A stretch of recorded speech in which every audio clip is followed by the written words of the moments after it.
नमस्कार। जब हम तंत्र शब्द सुनते हैं तो जहन में क्या आता है? शायद कुछ रहस्यमयी, कुछ अनोखी छवियां, है ना? आज हम एक ऐसे ही आध्यात्मिक मार्ग को समझने की कोशिश करेंगे, जिसके बारे में जितनी चर्चा होती है, उतनी ही गलतफहमियां भी हैं। सच कहें तो तंत्र की बात हो और कामुकता का जिक्र न हो, ऐसा होता नहीं है, खासकर पश्चिम में। जैसा कि स्कॉलर जॉर्ज फॉयरस्टाइन कहते हैं, अक्सर यही पहलू लोगों को अपनी तरफ खींचता है। लेकिन सवाल ये है कि क्या तंत्र बस इतना ही है? और बस यहीं से कहानी दिलचस्प हो जाती है।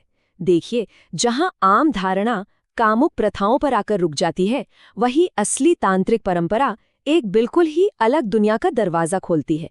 एक ऐसी विशाल आध्यात्मिक प्रणाली जिसका केंद्र है आत्म साक्षात्कार और दिव्य स्त्री ऊर्जा, यानी देवी की पूजा। हाँ, यही दिव्य स्त्री ऊर्जा पारंपरिक तंत्र का असली दिल है। इसको सिर्फ कुछ अनुष्ठानों का संग्रह मत समझिए। ये एक भक्ति से भरा एक जीता जागता रास्ता है, जो देवी को यानी दिव्य माँ को पूरे ब्रह्मांड की रचनात्मक शक्ति के रूप में देखता है। तो आखिर ये तंत्र है क्या? इसे ऐसे समझिए कि ये आध्यात्मिक मार्ग पर चलने का एक ऊर्जावान तरीका है। इसमें मंत्र, अनुष्ठान और ध्यान जैसे शक्तिशाली उपकरणों का इस्तेमाल होता है। और इन सब का मकसद एक ही है, देवी की उपासना करना और परम सत्य को अनुभव करना। इस रास्ते को समझने के लिए हमें शिव और शक्ति के इस ब्रह्मांडीय नृत्य को समझना होगा। सोचिए, शिव है शुद्ध, स्थिर, शांत चेतना। वहीं दूसरी तरफ शक्ति है वो गतिशील ऊर्जा जो इस पूरे ब्रह्मांड को बनाती है, चलाती है। तंत्र बस इन्हीं दोनों शक्तियों के पवित्र मिलन को अनुभव करने की कला है, हमारे अंदर भी और इस पूरे ब्रह्मांड में भी। ठीक है, तो नींव तो हमने रख दी, लेकिन एक साधक इस दिव्य ऊर्जा से जुड़ता कैसे है? चलिए अब देखते हैं तंत्र के कुछ बेहद दिलचस्प और रूपांतरणकारी उपकरणों को। यहाँ जो सबसे केंद्रीय अवधारणा है वो है शक्ति। इसे कोई बाहरी ताकत मत समझिए, बल्कि ये इस ब्रह्मांड का मूल इंजन है, वो सक्रिय ऊर्जा जो हर चीज को जिंदा करती है। ये उस बिजली की तरह है जो हर चीज में दौड़ रही है। तंत्र का मार्ग इसी जीवन धारा को महसूस करना और उसे साधना सीखना है। इसके सबसे अहम उपकरणों में से एक है मंत्र। देखिए, तंत्र में ध्वनि सिर्फ एक कंपन से कहीं ज्यादा है। ये बदलाव का एक जरिया है।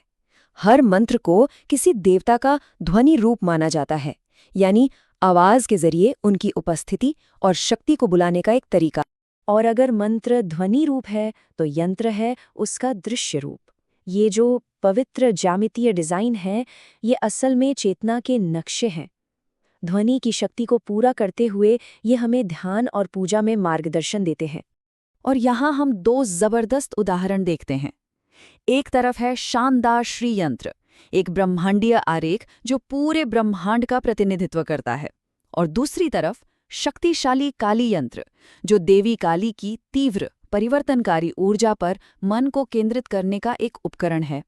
यहाँ हर रेखा, हर आकार का एक गहरा मतलब है। अब इन अमूर्त उपकरणों से आगे बढ़ते हैं और उनके सजीव स्वरूपों की तरफ चलते हैं, देवियों की तरफ। अब तैयार हो जाइए दिव्य ज्ञान के शक्तिशाली और अक्सर उग्र रूपों से मिलने के लिए। ये हैं 10 महाविद्या, यानी 10 महान ज्ञान की देवियां। हर एक देवी दिव्य माँ के ज्ञान और शक्ति के एक अलग पहलू को दर्शाती हैं। ये सिर्फ पूजने वाली देवियां नहीं हैं, ये हमारी अपनी चेतना के सबसे गहरे सच का आईना है।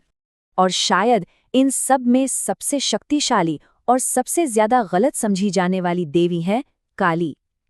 उन्हें यौगिक रूपांतरण की देवी कहते हैं, जिसका मतलब है कि वह मुक्ति पाने के लिए अहंकार और सीमाओं को तोड़ने की प्रचंड शक्ति हैं।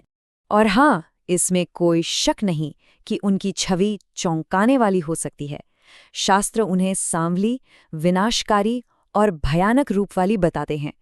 लेकिन जैसा कि हम देखेंगे, इस उग्र रूप के पीछे एक हैरान कर देने वाला गहरा और मुक्तिदायक आध्यात्मिक मतलब छिपा है। तो उनकी इस भयानक छवि का आखिर मतलब क्या है? देखिए, वो काल यानी स्वयं समय का प्रतिनिधित्व करती हैं। वो शक्ति जो बनाती भी है और मिटाती भी है। और सबसे जरूरी, वो अहंकार की मृत्यु का प्रतीक है। उनके हाथ में जो कटा हुआ सिर है ना, वो कोई असली शिकार नहीं, बल्कि हमारा झूठा मैं है। काली हमें सिखाते हैं कि असली आज़ादी तभी मिलती है जब हम अहंकार के बंधनों को तोड़ देते हैं। वो आमूल-चूल परिवर्तन और मुक्ति की शुद्ध शक्ति हैं। तो इन शक्तिशाली उपकरणों और देवियों के बारे में जानने के बाद सवाल उठता है, इन सबका अंतिम लक्ष्य क्या है? चेतना का ये मार्ग हमें ले कहाँ जाता है? और यहीं हम तंत्र के सार तक पहुंचते हैं, उन दूसरे रास्तों से अलग जो दुनिया को एक भ्रम मानते हैं जिससे बचना है। तंत्र इसका जश्न मनाता है। ये हमें सिखाता है कि हमारा शरीर एक पवित्र मंदिर है और ये दुनिया एक दिव्य खेल का मैदान है, जहां हम परम सत्य को अनुभव कर सकते हैं। ये एक ऐसा मार्ग है जो जीवन के हर पहलू को हाँ कहता है। और ये हमें सोचने के लिए एक गहरे सवाल के साथ छोड़ जाता है। अगर इस ब्रह्मांड में सब कुछ, हर अनुभव, हर व्यक्ति, हर पल उसी एक दिव्य ऊर्जा की अभिव्यक्ति है, तो फिर असल में अस्वीकार करने या बदलने के लिए बचता क्या है? इस पर जरूर सोचिएगा।